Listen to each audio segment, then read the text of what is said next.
पकड़े रहना है बस, यहाँ से और बंद करना हिलाना नहीं है और ना ही तो कुछ करना है बस।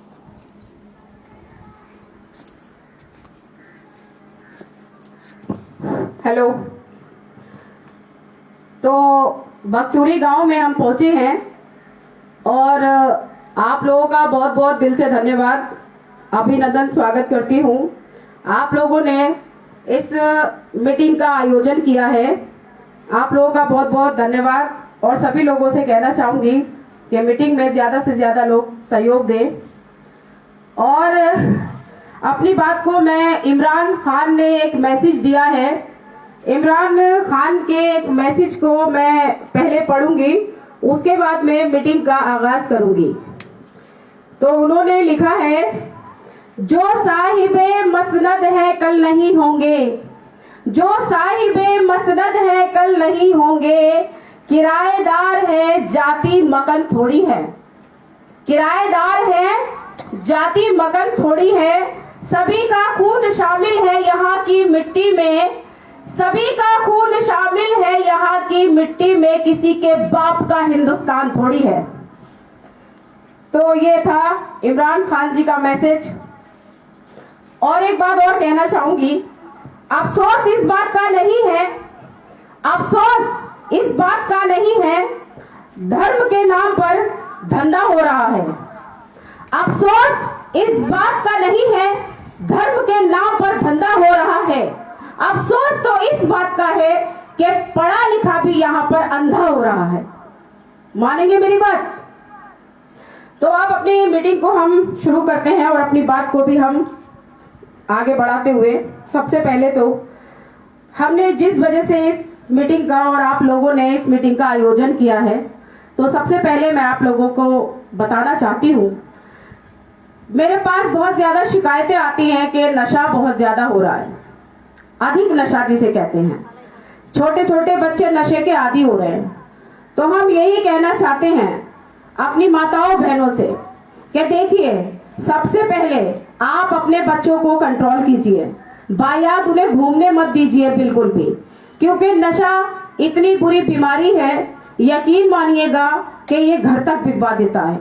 नशे से ही बच्चा चोरी करना सीखता है, क्योंकि नशे के लिए जब उसको पैसा नहीं मिलता है, कुछ नहीं मिलता है, तो वो नशे से ही चोरी करना सीखता है, क्योंकि भाई जब उसके पास पैसा नहीं है तो वो चोरी करेगा ही करेगा, ठीक है ना। तो आप लोगों से सबसे मेरा निवेदन है कि इस नशे को जड़ से खत्म कर पाइए और मेरे साथ मिलकर सहयोग कीजिए।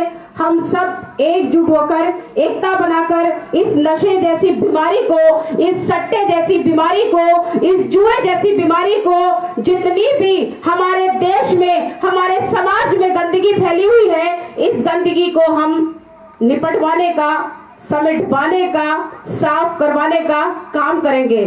और अपने सभी साथियों से, सभी भाइयों बहनों से मेरा निवेदन है कि आप लोग मेरी बात से सहमत हों और आज से ये गार्ड बांध लें कि हम बिल्कुल भी नशा नहीं करेंगे और ना ही अपने बच्चों को नशे का आदी होने देंगे। मैं आपको बताना चाहती हूँ, आज मैं आपको बताना चाहती हूँ कि मैंने देखा है छोटे छोटे बच्चों को नशा करते हुए। स्कूल में जाते कम है, पहले नशा करते हैं, स्कूल में जाते हैं, नशा करते हैं और नशा करके उसके बाद में बायाद अय्याशी करते हैं, उसके बाद में अपने घर जाते हैं और माँ बाप को यही पता होता है कि बच्चा हमारा पढ़ने के लिए गया है, बच्चा हमारा स्कूल में शिक्षा प्राप्त करने के लिए गया है। नहीं, ये आपकी भूल है, ये हमारी भूल है। बच्चा हमारा स्कूल में शिक्षा हासिल करने के लिए नहीं गया है, बल्कि जो नशा, ये तस्कर, जो नशेड़ी, जितने तस्कर बैठे हुए हैं, इन्होंने गरीबों की मिट्टी पलीत कर रखी है और छोटे छोटे बच्चों को नशे का आदी कर रहे हैं। गांव गांव में जाके, मोहल्ले मोहल्ले, गली कूचों में जाके ये नशे की तस्करी कर रहे हैं और इस कदर नशा बेच रहे हैं। आप लोगों से निवेदन है, आप लोग बैठ जाइए, बराए मेहरबानी, सब लोग बैठिए। तो ये नशा इतनी बुरी और इतनी गंदी बीमारी है, मैं आपको बताऊं। मंसूर भाई थोड़ा इधर से बनाए, धूप लग रही है थोड़ा। तो आप लोग मेरी बात से सहमत है? एक बार जरा कह दे, हाथ उठा के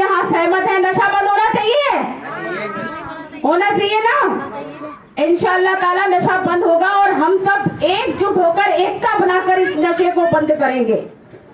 तो अब मैं ये कहना चाहती हूँ, इतनी तगड़ी बीमारी सट्टे की, अरे भैया इंसान बेचारा 250 रुपया कमाता है, 500 रुपया कमाता है, सट्टे खोरों ने क्या काम किया है कि जगह जगह बैठ गए अपनी दुकानें खोल के, वो बेचारा जा तो नहीं रहा अपने घर, सबसे पहले वहाँ उसका चेहरा मुबारक देख रहा है, जाके क्या देख रहा है, चेहरा मुबारक के सबसे पहले मैं वहां जाऊं और लगा के आऊं 64 65, तो और कितना होता है भैया, 66 67 70, कौन सी आएगी कोई पता नहीं है भैया, कोई सी भी आ सकती है, तुम कोई सी भी लगा दो, चाहे तुम 35 लगाओ 36 लगाओ, पर लगा के जाओ, जितना पैसा तुमने कमाया है सब यहाँ दे के जाओ, चाहे तुम्हारी घर में बीवी भूखी मर जाए, चाहे तुम्हारे बच्चे भूखे मर जाए, उनको अपना खून पिला के आओ इन सट्टेखोरों को।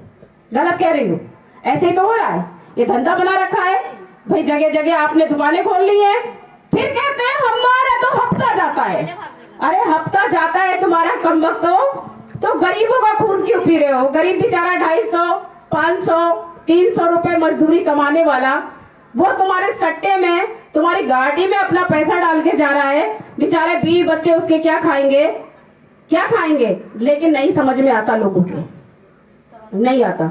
और आजकल तो हमारी महिलाएं बहनें घर में बैठ के सट्टा लगा रही भैया, मैंने खुद देखा है, महिलाएं बहनें घर में बैठ के सट्टा लगा रही है, आदमी अपनी जुड़वा से छुप के सट्टा लगा रहे हैं और जुड़वा अपने आदमी से छुप के सट्टा लगा रही, बताओ किसको रोकोगे? नहीं रोकना है हमें, क्योंकि ये हराम कमाई है और हराम का लुकमा हम अपने बच्चों के पेट में नहीं डालेंगे। अगर हमने अपने बच्चों के पेट में हराम का लुकमा डाला तो यकीन मानिएगा हमारा बच्चा कभी कामयाब नहीं हो सकता। अगर आपने अपने बच्चे के पेट में मेहनत का लुकमा डाला, मेहनत का अन्न उसे खिलाया, तो यकीन मानिएगा एक गरीब मजदूर बेबस लाचार इंसान का बच्चा कलेक्टर एसएसपी बना बैठा होगा, यह हकीकत बता रही हूं मैं आपको। और नशा तो इतना अधिक हो चुका है भैया कि क्या बताएं, कि आजकल तो टल्ली है सारे के सारे नशे में, इतने ज्यादा 14 साल के बच्चे, 15 साल के बच्चे, जिसको कहते हैं 18 साल 19 साल, जो अभी बड़बाड़ में कदम रखा है, जो हमारे देश का भविष्य है, वो बच्चे नशे के आदी हो रहे हैं। और आज खासकर ये मीटिंग इसीलिए रखी गई है यहाँ पर कि यहाँ भगचूरी गांव में उन तस्करों को मैं चैलेंज करने के लिए आई हूँ, उन तस्करों को मैं वार्न करने के लिए आई हूँ कि अगर मुझे थोड़ा सा भी अंदेशा हो गया कि तुम इस जगह पर किसी कोने में नशा बेच रहे हो और छोटे छोटे बच्चों को नशे की लत लगा रहे हो, तो यकीन मानना पुलिस बाद में आएगी, सबसे पहले मैं आऊंगी और मुझे परवाह नहीं है भाई, तुम मुझे कहीं से भी कुछ भी करो, कहीं से मेरे गोली मार दो, कहीं से मेरे खंजर मार दो, मुझे इसकी कोई टेंशन नहीं है। और सबसे बड़ी बात तो ये है कि समाज की सेवा करने के लिए जब कोई व्यक्ति निकलता है घर से बाहर, मैदान में कदम रखता है, तो वो ये सोच के नहीं रखता है, जो सच्चा व्यक्ति होता है। आजकल तो नेतागिरी हो रही है पैसे की, पैसा फेंको तमाशा देखो। अगर किसी के घर में कोई भी विवाद हो गया है तो भैया ऐसा ही इधर आजा, 50,000 में तेरा निपटारा करा देंगे। गलत कह रहे भैया, 50,000 में तेरा निपटारा करा देंगे। लेकिन नूरी हिना ये नहीं करती कि 50,000 में तेरा हम 5 पैसा भी नहीं लेंगे, लेकिन तेरे घर में चैन सुकून करवा देंगे। ये वाली राजनीति करती हूँ भाई मैं पैसे वाली राजनीति नहीं करती हूँ और डंके की चोट पे लड़ाई लड़ती हूँ। तो मैं आपको बताना चाहती हूँ, जिस तरीके से ये नशा इतना बढ़ चुका है, इतना ज्यादा फैल चुका है, तो अगर हमने और आपने अभी तक अगर हमने इस चीज को नहीं सोचा कि ये नशा कहां से कहां तक फैल गया है। और सबसे बड़ी बात, नानक मत्ता के अंदर जो पंजाबी, ये समझ लो कि सबसे बड़ा तस्कर वो पंजाबी है, उस पंजाबी को पुलिस क्यों नहीं पकड़ती जाके, उस पंजाबी को पुलिस प्रशासन क्यों छोड़े हुए है? इसलिए कि वो पंजाबी बहुत बड़ा तस्कर है। इन लोगों का कहना ये रहता है कि हमारा हफ्ता जाता है, हमारा महीना जाता है। अगर हफ्ता महीना जाता है तो बताइए, अगर पुलिस प्रशासन हमारा साथ नहीं देगा तो हमारे छोटे छोटे बच्चे कैसे करके बच सकते हैं, बताइए मुझे आप। क्योंकि मेरा ये कहना है, कानून हमारे लिए बना है, कानून हमारी व्यवस्था के लिए बना है, फिर कानून हमारी क्यों नहीं सुनता? कानून क्यों आपकी नहीं सुनता? हम यहाँ पर मंच पे खड़े हुए हैं, हम बार बार नशे के खिलाफ बोल रहे हैं, आखिरकार पुलिस प्रशासन क्यों सोया हुआ है और क्यों नहीं देखता जाके उस जगह पर जहाँ पर तस्कर सोया हुआ है? बताओ, मेरी बात गलत कह रही हूँ मैं? सही कह रही हूँ ना? तो मैं कह रही थी कि मैं वो नेता हूँ जिसने जब मैदान में कदम रखा था तो सर पे कफन बांध लिया था कि नूरी हिना अब समाज की सेवा करेगी। समाज की सेवा क्यों करेगी? क्योंकि बड़ी बेबस महिलाएं, बड़े बेबस मेरे बुजुर्ग चचा ताऊ, बहुत ज्यादा परेशान हाल, जो मेरे पास आते थे अपनी फरियाद लेके।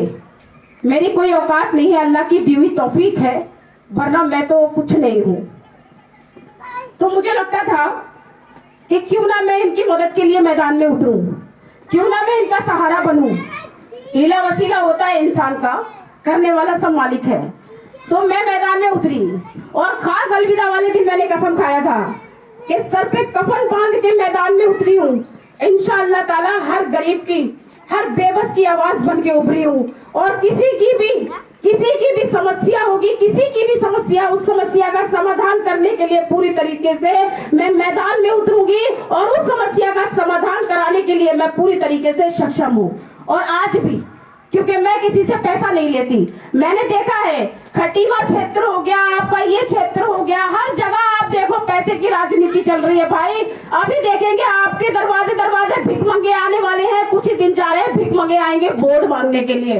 तो वो आपसे कहेंगे, अरे भैया ये तो हमारी बहन लगती है, अरे भैया ये तो हमारी चाची लगती है, अरे ये तुमको वोट देंगी। चाची ने सोचा अरे ये तो मेरा भतीजा है, भैया मैं इसी कहने में वोट दे रही हूँ। चाची ने ये नहीं देखा कि मेरी रोड भी ऐसी पड़ी है, नालियां भी ऐसी पड़ी है, राशन कार्ड के लिए परेशान हूँ मैं।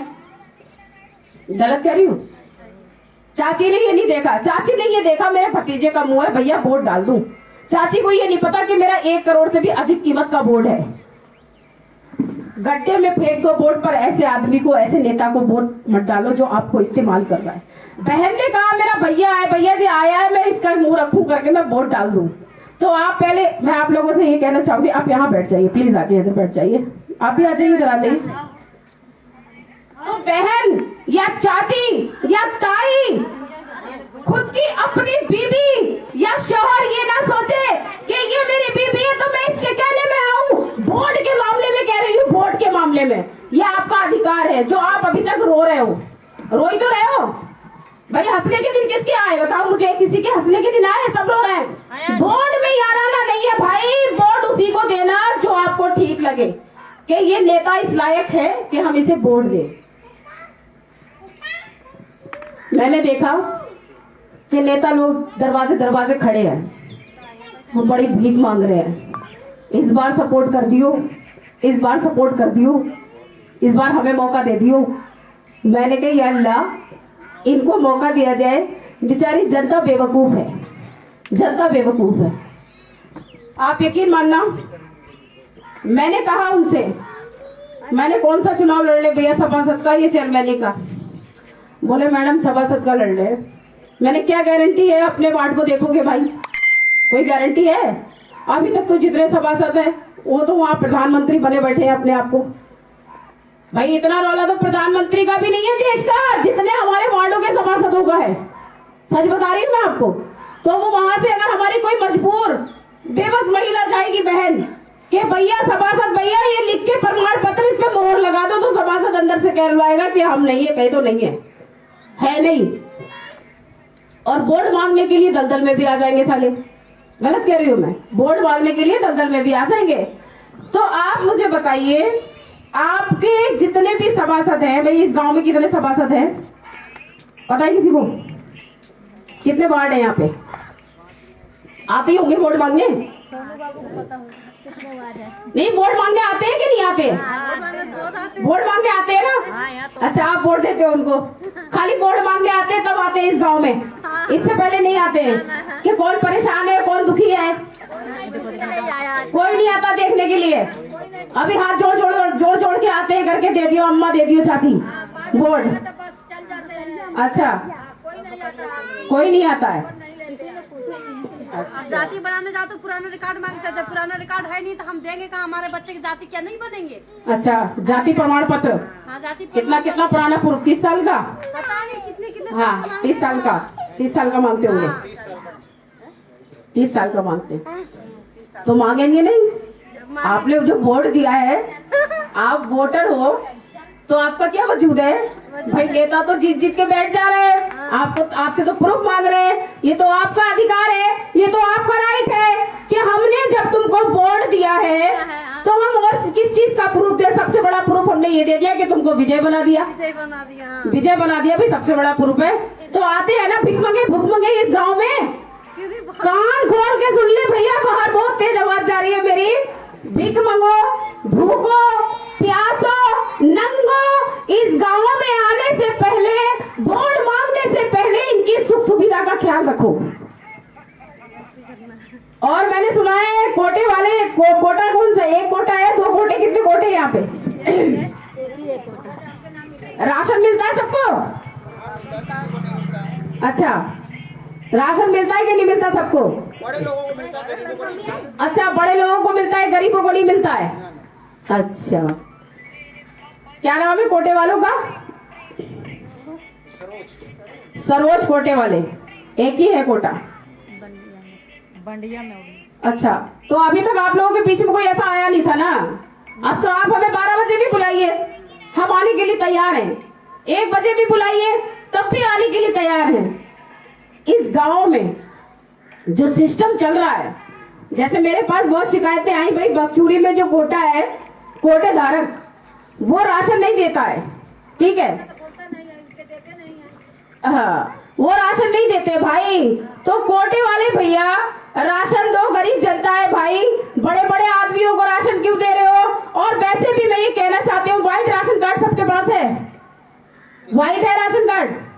पीला वाला है ज्यादा, सफेद वाला किसी के पास। अच्छा, सबसे ज्यादा पीला है, पीला है, व्हाइट नहीं है। सबसे ज्यादा पीला वाला गरीबों के पास। गरीबों के पास? हाँ, जो अमीर लोग हैं उनके पास सफेद कार्ड। अमीर लोग उनके पास सफेद, जिनको जरूरत ही नहीं है खाद्य सुरक्षा की। मतलब जो लोग राशन लेकर, इसीलिए तो गरीबों को मिल नहीं रहा है। अच्छा, जो लोग राशन लेकर के आप ही को बेचते हैं, हाँ, उनको मिलता है, ठीक है? दुकानों को बेच देते हैं, अगर हम खाने लायक नहीं। तो कोटे वाले भैया कान खोल के सुन ले, मैं उनसे कहना चाहती हूँ और रिकॉर्ड बोल रही हूँ लाइव के माध्यम से, अपनी ये दादागिरी अपने तक रखो। अगर मैंने कम से कम 30-35 महिलाओं के राशन कार्ड ले जाकर और तुम्हारे कोटे के आगे धरना प्रदर्शन करवा दिया तो तुम्हारा कोटा मैं सीज करवा दूंगी भाई। क्योंकि कोटा धारक ऐसा होना चाहिए, अगर किसी गरीब के पास राशन कार्ड भी नहीं है तब भी 5 किलो राशन उसे देने का हक है। कोटे वाले को ऐसा होना चाहिए। हमारे यहाँ खटीमा क्षेत्र में कुछ थे कोटे वाले जो बहुत ज्यादा दिक्कत कर रहे थे लोगों को, इतनी ज्यादा दिक्कत कि बहुत ज्यादा परेशान हो रही थी महिलाएं, और इतना राशन ब्लैक कर रहे थे, इतना राशन ब्लैक कर रहे थे कि पूछो मत। मेरे पास आ गई 4-5 महिलाएं, बोली मैडम जी राशन नहीं मिल रहा हमें। मैंने कहा हुआ, बोली नहीं मिल रहा, हमें दे ही ना रहा कम वक्त। मैंने अच्छा कौन नहीं दे रहा, आओ बोलो आके। तब वो आई, मैंने कहा बोलोगी, अपनी समस्या बताओगी, अकेले नूरी हिला के बंदूक कांधे पे बंदूक रखे तो नहीं छोड़ोगी? बोली हाँ हम बताएंगे कतई बताएंगे। हमने आओ, फिर हमने लाइव कर दिया, लाइव किया। उन महिलाओं ने अपनी समस्या रखी। उन महिलाओं ने कहा कि हमें कोटे वाला राशन नहीं देता और हमें 5 किलो कम करके राशन देता है। उसने सारी समस्या अपनी महिलाओं ने बताई और हमने तुरंत इस पे एक्शन लिया और आज वही कोटे वाले हैं। आप यकीन मानिएगा, मेरे क्षेत्र के अंदर कोई कोटे वाला ऐसा नहीं है जो लोगों को राशन ना देता हो, और यहाँ का कोटे वाला इसलिए अपनी हरकत दिखा रहा है क्योंकि आप लोगों ने उसे सर चढ़ा लिया है। अगर आप एकजुट हो जाओ, एकता बना के खड़े हो जाओ, देखो कोटे वाला राशन कैसे नहीं देगा आपको। भाई राशन कार्ड ऑनलाइन है आपका, सब कुछ ठीक है, फिर क्यों आपको वो राशन नहीं देता है?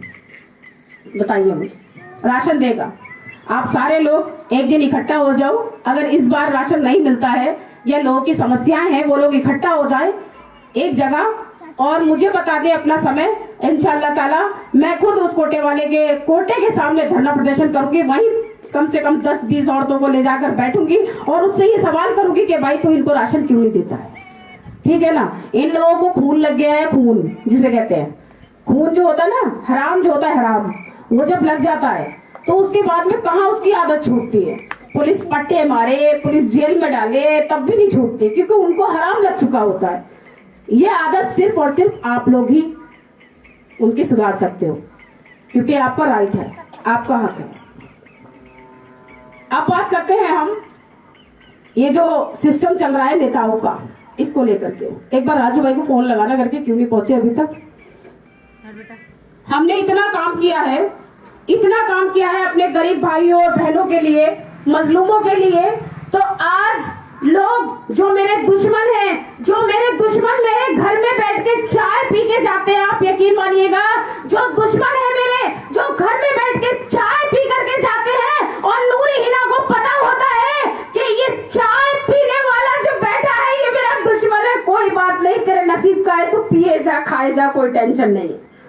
मुझे पता लग जाता है कि ये मेरा लाज लेने के लिए आए हैं, और आप यकीन मानना मुझे फंसाने के लिए। चलो बहुत बहुत स्वागत है। आ जाओ यार, थोड़ा सा हेल्प करो।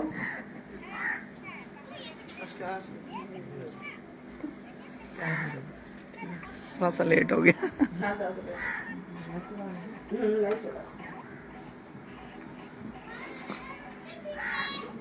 तो आपको पता है, जब हमें पता लग जाता है कि ये हमारा दुश्मन है, हमें पता लग जाता है कि ये हमारा दुश्मन है, तो हम उस दुश्मन को ये सोचते हैं सबसे पहले कि ये हमारा दोस्त बन के यहाँ से उठे। ऐसे ऐसे दुश्मन, ऐसे ऐसे खुले दुश्मन जो नूरी हिना को सामने से, पीछे से, आगे से, पीछे से, दाएं से, बाएं से, सब तरफ से नूरी हिना को फंसाने की कोशिश करते थे, आज वही दुश्मन भाई नूरी हिना को सलाम करके निकलते हैं। क्योंकि नूरी हिना ने अपने अखलाक से, अपनी मोहब्बत से, अपने भाईचारे से अपने दुश्मन को भी अपना दोस्त बनाया है। क्योंकि हमारे इस्लाम में, हमारे धर्म में ये सिखाया जाता है कि दुश्मन को भी अपना दोस्त बनाओ, और सबसे पहले सलाम दुश्मन को करो। दुश्मनी रखना हमारा मजहब नहीं सिखाता है, दुश्मनी रखना नहीं। कोई हिंदू है तो मैं उससे दो कदम दूर हटके बैठूं, कोई हिंदू है तो मेरे से 2 कदम दूर हटके बैठे, नहीं। हमारा और आपका धर्म एक ही बात सिखाता है कि भाईचारा सबसे बड़ी बात है और इंसानियत सबसे खूबसूरत रिश्ता है, यही चीज सिखाता है। इसलिए मैं बार बार यही चीज बोलती हूँ कि आप लोग किसी के बहकावे में मत आइएगा, ना ही तो किसी की बातों में आइएगा। बस ये सोचिएगा, आप देखिए इस गांव में रह रहे हैं, हिंदू मुस्लिम सब रह रहे हैं ना, सब रह रहे हैं, प्यार मोहब्बत से रह रहे हैं, यही तो है। आप देखिए नेता अपनी रोटी सेक रहे हैं, नेता वहां बैठ के अपनी रोटी सेक रहे हैं, और आपस में हिंदू मुस्लिम करवा के क्या करते हैं, हमारे और आपके हाथों में डंडे थमाने का काम करते हैं। बताओ मैं गलत कह रही हूँ, सही कह रही हूँ ना। आपने देखा किसी मंत्री के बच्चे के हाथ में तलवार? आपने देखा किसी मंत्री के बच्चे के हाथ में डंडा? नहीं देखा होगा। आपने सिर्फ ये देखा होगा कि मेरे बच्चे के हाथ में तलवार है, मेरे बच्चे के हाथ में डंडा है, जाओ लड़ो। और वहां जो नेता हैं, बड़े बड़े जुझारू, कर्मठ, बहुत बड़े बड़े धुरेंद्र जो बैठे हैं, वो हमारे आपके बच्चों को लड़ते हुए देख के वहां कैमरे में देख के और ऐसे करके ताली बजाते हैं, भाई ऐसे लड़ो लड़ो, हमें हमारी कुर्सी पे बैठा रहने दो। बताओ भाई, मैंने सुना है शिक्षा पे भी टैक्स लग गया, क्या इस पे भी टैक्स लग गया? बताओ, ना शिक्षा होगी बच्चों के पास, और ना ही पढ़ेंगे, ना ही हमारा देश आगे जाएगा। सिस्टम बहुत अच्छा चल रहा है। तो चुनाव नजदीक आ चुके हैं, आप सभी लोगों से मेरा निवेदन है, अनुरोध है कि अपने अपने माइंड को वॉश मत करिएगा, किसी की बातों में मत आइएगा, अपने माइंड में जो भी बात है उसको संभाल के रखिए, और किसी से भी उस बात का डिस्कस मत कीजिए, किसी को मत बताइए कि हमारे दिमाग में चल क्या रहा। मैं पूछूं किसको वोट दोगे, मुझे भी मत बताओ। राजू भाई पूछे किसको वोट दोगे, इन्हें मत बताओ। भैया हाँ दे देंगे, समय आ दे दो। अब जैसे हमसे लोग कहते हैं कि मैडम किसको सपोर्ट करोगी, मैंने भैया ये एक बोर्ड है, जनता पे नहीं जाती मैं, और ना जनता को परेशान करती हूँ मैं कि भाई जहां मैं कह रही हूँ वहां वोट डालो। मेरा एक बोर्ड है, जिसे मन करेगा उसे डालूंगी, जो ठीक लगेगा उसे डालूंगी भाई मैं। और तुम यहाँ आई हो मत मेरे पास धोखे से भी, कि मैडम इसको वोट डालना है, उसको वोट डालना है, इससे डलवा दो कि मैडम के पीछे जनाधार है, जनता है कि चलो मैडम के पास चलो। ऐसा कुछ नहीं है भाई, जनता है, कर सकती है अपने मन का। तो आप मुझे बताइए, हमारे देश में जिस तरीके से हमारी महिलाओं बहनों को बेबस लाचार किया जा रहा है, आप बताइए मुझे, क्या अगर हमने अभी भी अपनी कमर नहीं कसी, अपने आप को सक्षम नहीं किया, तो आप बताइए लगातार महिलाओं के उत्पीड़न हो रहे हैं, लगातार पीड़ित महिलाओं को परेशान किया जा रहा है। अगर वो चौकी के अंदर जाती है तो उनकी सुनवाई नहीं होती, अगर वो थाने के अंदर जाती है उनकी सुनवाई नहीं होती, अगर वो तहसील में जाती है तो उनको धिक्कारा जाता है, अगर वो कोर्ट कचहरी में जाती है तो उनसे कहा जाता है अरे जाओ यहाँ से, चक्कर पे चक्कर लगाने के लिए आ जाती, कहां से आती, कौन हो हम नहीं जानते। घूसखोरी नंबर 1 की चल रही है, घूसखोरी नंबर 1 की चल रही। भाई तुम्हारे पास पैसा नहीं तो सुनेगा नहीं कोई, या तो पावरफुल इंसान लेके जाओ, या तो पावरफुल इंसान लेके जाओ।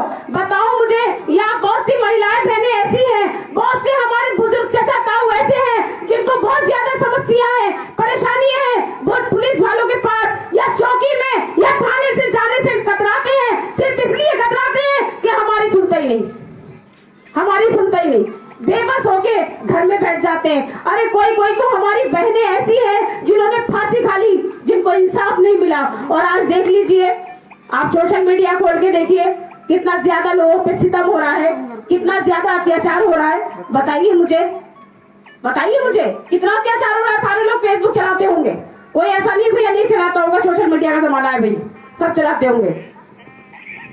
और जो हकीकत है, हकीकत मोदी मीडिया कभी नहीं दिखा सकती।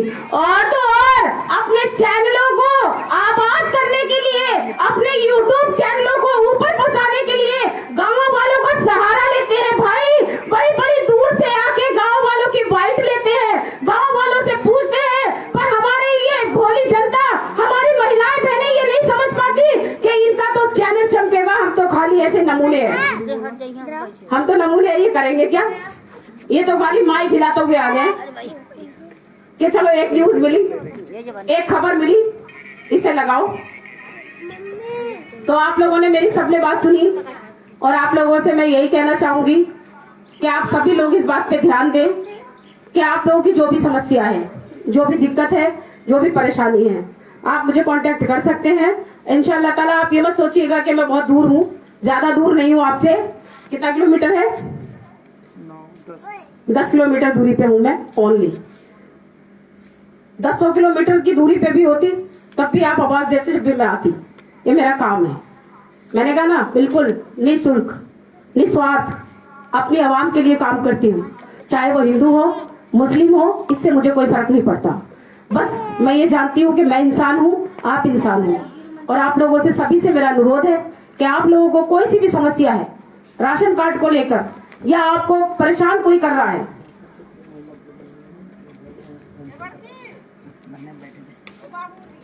आपने देखा कि 17 मील पीर मोहम्मद के वहां पर जो कांड हुआ था नौसर, तो वहां हम सब लोग, राजू भाई, हम और भी अन्य दल के लोग थे वहां पर, सभी लोगों ने वहां नारेबाजी भी की थी, और सभी लोगों ने वहां पर मुर्दाबाद मुर्दाबाद के नारे बोले थे भाई। और उनको अधिकार दिया जाए, उनका हक उन्हें दिया जाए। जिस तरीके से बेरहमी से पीर मोहम्मद को मारा गया था ना, पीर मोहम्मद को भी मारा गया था और उनकी लड़की को भी मारा गया था। हमने क्या कहते हैं, वहीं पुलिस चौकी 17 मील पुलिस चौकी के बाहर हमने धरना प्रदर्शन किया था। और आप यकीन मानिएगा, तो वहां पर जिस तरीके से हम लोगों ने आवाज उठाई थी, और हमारे वीर जी जो सीओ खटीमा है वो भी वहां पहुंचे थे, और बड़ी सभ्यता के साथ उन्होंने हमारी बात सुनी थी।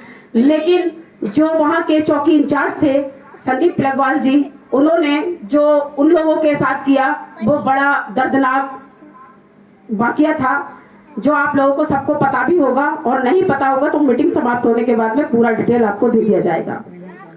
ठीक है, तो वहां से उनका 1 महीने में ट्रांसफर खटीमा के लिए हुआ। समझ रहे हैं आप लोग?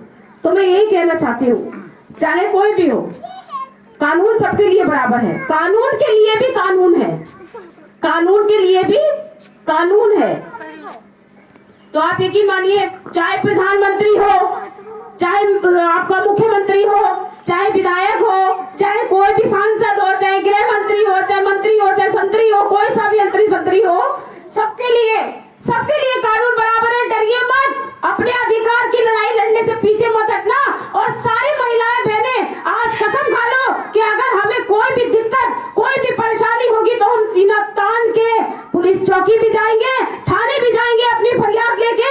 अगर वो नहीं सुनते हैं तो ऊपर जाएंगे, वहाँ नहीं सुनते हैं तो उससे भी ऊपर जाएंगे। कहाँ तक कौन नहीं सुनेगा हमारी, और नहीं सुनते हैं तो हम मीडिया में निकल के इनके खिलाफ आवाज उठाएंगे, क्योंकि ये आपका हक है, आपका राइट है, संविधान आपको इजाजत देता है। आप अपनी बात कहें, आप कभी मत डरिएगा, कभी हमारी सपोर्ट मत लीजिएगा, कभी इनकी सपोर्ट मत लीजिएगा। आप जब भी एक एक्टिव लेडी कहलाएंगी जब आप अपना अधिकार लेना खुद सीखेंगी। नूरी हिना की मदद मत लीजिए, बिल्कुल भी नहीं। आप तो माँ हैं, आपने तो किसी बच्चे को जना है, आपसे ज्यादा कौन ताकतवर है? अरे भाई, ये देश किससे चलता है? देश किससे चलता है? महिलाओं से चलता है भाई पैदा तो भाई औरत करती है ना, तो महिलाओं से देश चलता है, नहीं चलता है? तो महिलाएं कैसे डर दब के रह सकती हैं? अपनी सभी माताओं बहनों के लिए मेरा एक मैसेज है कि अपने अपने घर का झाड़ू, चौका, चूल्हा छोड़कर अगर आपको लगे कि आज हम इस समस्या में हैं और इस समस्या का समाधान आज ही होना चाहिए, तो आप कमर कस लीजिए, इंशाल्लाह ताला उस समस्या का समाधान होगा। अजय को थोड़ा बोल दो।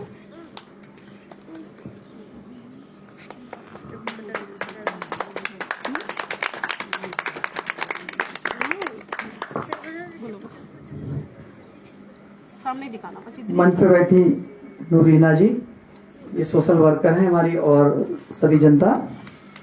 थोड़ा समय आने में लेट हो गया, मैं इनका धन्यवाद करना चाहूंगा। ये मुझसे पहले पहुंच गई और इन्होंने आपको सारा कुछ बता ही दिया है। और हम लोग मिलकर ही काम करते हैं। जहां भी किसी की समस्या, कोई दिक्कत हो तो ये मेरे को फोन करती है, मैं इन्हें फोन कर लेता हूँ। इनके क्षेत्र का मामला होता है तो हम दोनों थाना, पुलिस, अगर किसी गरीब की मदद करनी है, किसी महिला की मदद करनी है। अभी देख, कुछ दिन पहले जिस घर में हम, यहाँ भी हमने मदद की थी, आपस में ये दुरानी जेठानी लड़ गई थी, तो हम लोग यहाँ भी गए और हम इनको भी थोड़ा सा मामला इनका, हम नहीं चाहते थे कि ऊपर तक पहुंचे। अगर कोई दूसरा होता तो हम उसको सजा भी दिलाते, बहुत कुछ करते, लेकिन आपस का मसला था, घर का ही था, हम लोगों ने निपटा के कर दिया। शायद इनका वो देवर जी कहाँ है आपके, बड़ा परेशान कर रहे हैं, मैंने सुना है। कहाँ है? नहीं दिख नहीं रहे, गायब हो गए। चलो उनको भी समझाएंगे, अगर नहीं समझेंगे तो दूसरे रास्ते भी हैं, उस रास्ते से भी हम समझाएंगे। तो ये चाह रहे हैं कि ये नशा पत्ती है ना, ये आदमी को बर्बाद कर रही है। और ये छोटे छोटे बच्चे हैं ना, इनको शिक्षित बनाइए। अगर आप आज इनको शिक्षित नहीं बनाएंगे ना, तो ये जिंदगी में कुछ नहीं कर पाएंगे। शिक्षा से खुशहाली आती है, शिक्षा से ही विकास होता है, शिक्षा से ही आप अपने घर की तरक्की करते हैं। शिक्षा बहुत बड़ी चीज है, तो शिक्षा बच्चों को जरूर दिलाएं, खास तौर से लड़कियों को। हमारी कौम में क्या होता है, मुस्लिम कौम में और जो छोटे वर्ग के लोग होते हैं उनमें क्या होता है, 8-10 तक, इंटर तक भी नहीं पढ़ाएंगे, बहुत से वो 8-10 तक पढ़ाया बच्चियों को की। लड़कियां तो पढ़ाई घर की हैं, इनको क्या पढ़ाना, चले जाएंगे। लेकिन ऐसा मत करिए, लड़की को लड़के से ज्यादा पढ़ाइए। वो क्यों पढ़ाएं? क्योंकि लड़की को इसलिए ज्यादा पढ़ाना चाहिए, अगर आपने उसकी शादी कर दी गई, खुदा ना खास्ते उसे पता नहीं कैसा वर मिला, कैसा पति मिला, शराबी कबाबी, और उसने लड़की को छोड़ दिया, 2 बच्चे हो गए, 4 बच्चे हो गए, लड़की आके महके बैठ गई, अपनी लड़ाई भी नहीं हो पा रही है। अगर वो पढ़ी लिखी होगी, अपना जीवन और अपने बच्चों का जीवन चला सकती है। अगर वो पढ़ी लिखी नहीं है आपकी बच्ची, तो कुछ नहीं करेगी, जिंदगी उसकी बर्बाद है और माँ बाप के ऊपर आके बोझ बन के बैठ जाएगी। इसलिए मैं यही चाहूंगा कि बच्चियों को, लड़कों से लड़कियों को ज्यादा पढ़ाएं, दोनों को पढ़ाएं, लेकिन लड़कियों पे विशेषकर ध्यान दें, क्योंकि लड़कियों पे हमारे समाज के लोग ध्यान नहीं देते हैं। दरिद्रता और खुशहाली सिक्के के 2 पहलू हैं। तो जो दरिद्रता होती है ना, जब घर में आती है तो सब कुछ नष्ट हो जाता है, और जो खुशहाली आती है, लक्ष्मी जिसे कहते हैं, तो इसी पे मैं एक छोटा सा मसला, जैसे दोनों बहनें ही है, दरिद्रता और लक्ष्मी, दोनों सगी बहनें हैं।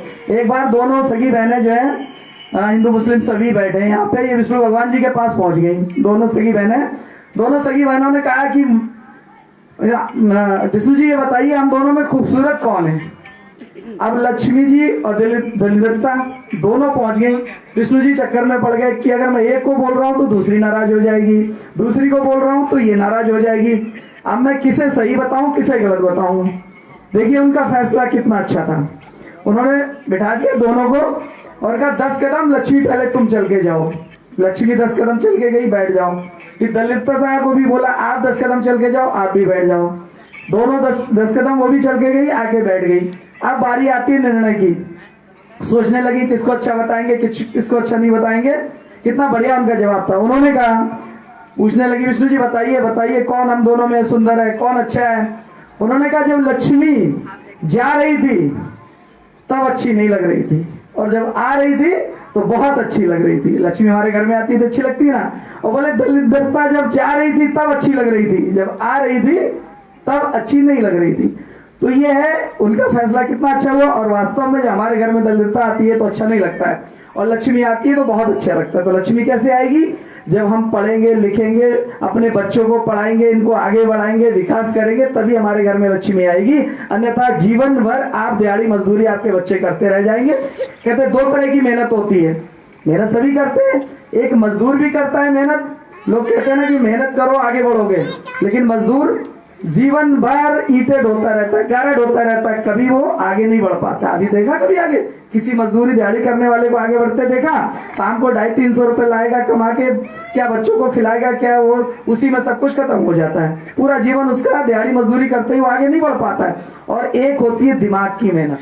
2 तरह की मेहनत होती है। एक शरीर की, जो मजदूर मेहनत करता है वो शरीर की मेहनत हुई। जो दिमाग की मेहनत होती है वो आगे ले जाती है। दिमाग की मेहनत हम कैसे करेंगे जब हमारे पास दिमाग तो है लेकिन पढ़े लिखे नहीं है। हम कहीं भी जा रहे हैं तो हमें कोई भी दुत्कार दे रहा है क्योंकि हम पढ़े लिखे नहीं है, हमें कुछ आता ही नहीं है, हम क्या करेंगे? इसलिए शिक्षा पर विशेष ध्यान दे अपने बच्चों के और अपने सभी, तभी खुशहाली आएगी, तभी इस देश का विकास होगा, तभी हमारा देश आगे बढ़ेगा। और जब हम आगे बढ़ेंगे तभी देश आगे बढ़ेगा, तभी हमारा क्षेत्र विकास करेगा। अब बच्चों को पढ़ाएंगे नहीं तो दिहाड़ी मजदूरी करेगा आगे जाके। आप 1 रोटी कम खाइए, आप चटनी रोटी खा लीजिए, लेकिन बच्चों को जरूर पढ़ाइए। शिक्षा के ऊपर विशेष ध्यान दें।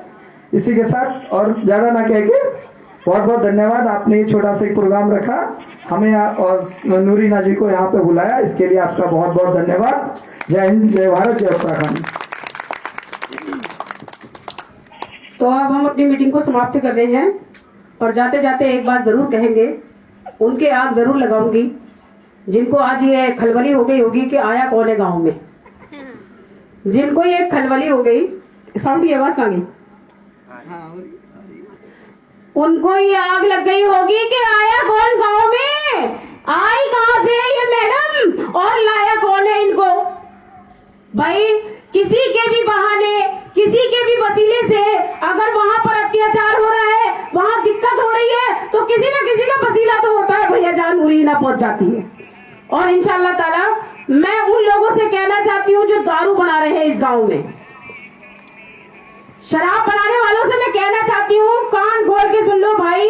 जो तुमने शराब बनाने का धंधा बना रखा है गांव गांव में, एक भगचूरी गांव में नहीं बल्कि कई सारी जगहों में ऐसा धंधा बना रखा है कि दारू बनाते हैं, दारू बेचते हैं और छोटे छोटे बच्चों को भी उसकी लत लगाते हैं। बताइए मुझे, और इस लाइव के माध्यम से पुलिस प्रशासन से भी मेरा यही निवेदन है और माननीय मुख्यमंत्री श्री पुष्कर सिंह धामी जी से भी मेरा यही निवेदन है कि जितनी जल्दी हो सके नशे पे रोक लगाइए।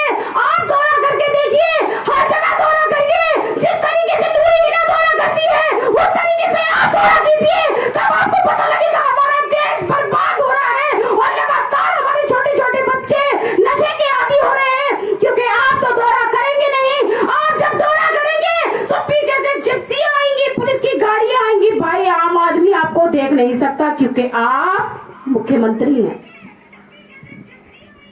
ठीक है ना, क्योंकि आप मुख्यमंत्री हैं भाई।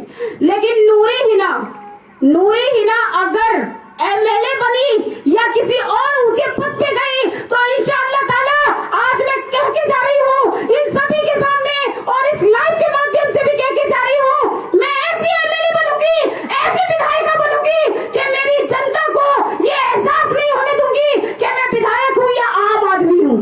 याद रखना। और आपसे मैं कहना चाहती हूँ इस लाइव के माध्यम से फिर कहेंगे कि नूरी हिना पर चढ़ के बोलती है, नूरी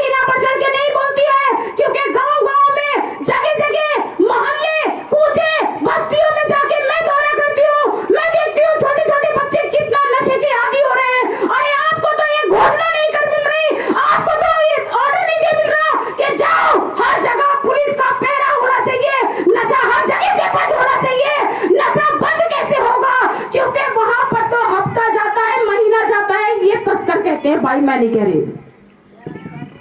और जो कमेंट हमारे भाई करते हैं, मेरे जितने भी मित्र हैं वो करते हैं, ये वो कह रहे हैं, मैं नहीं कह रही हूँ। भाई हफ्ता जाता है, सट्टे वाले कहते हैं मूंछों पे ताव दे के हफ्ता जाता है हमारा, नशेड़ी तस्कर कहते हैं हफ्ता जाता है। अरे भैया तुम हफ्ता लो, खूब लो, जितना दिल में आए उतना गरीबों का खून पियो, लेकिन इन बच्चों का भविष्य बर्बाद मत करो, इस देश का भविष्य बर्बाद मत करो। नहीं आने वाले समय में इनसे ज्यादा, सबसे ज्यादा इन बड़े बड़े नेताओं को दिक्कत आने वाली है। ये मेरी बात आज लिख ले, सारे के सारे नेता लिख ले, इनको सबसे ज्यादा दिक्कत आएगी, इनको इतनी दिक्कत नहीं आएगी।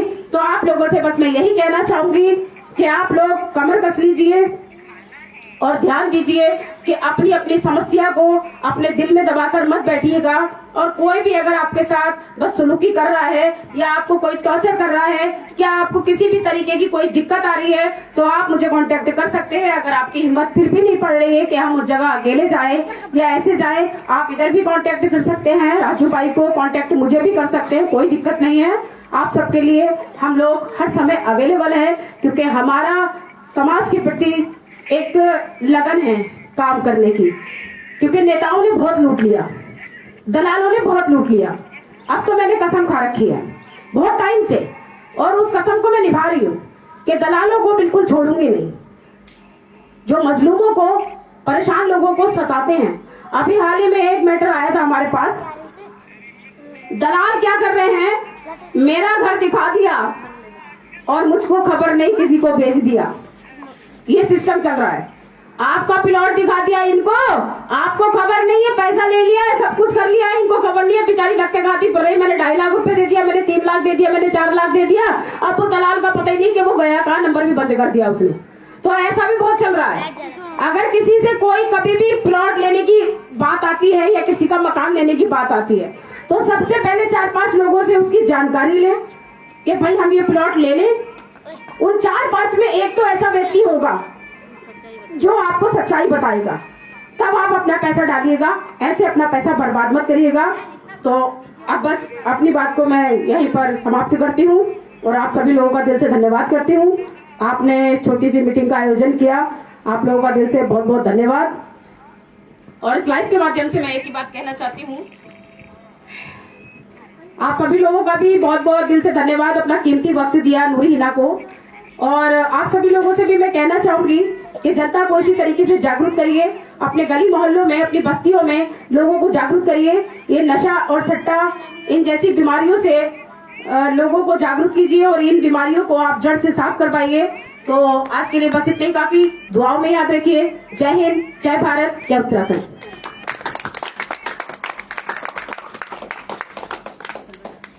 हो गया फिनिश।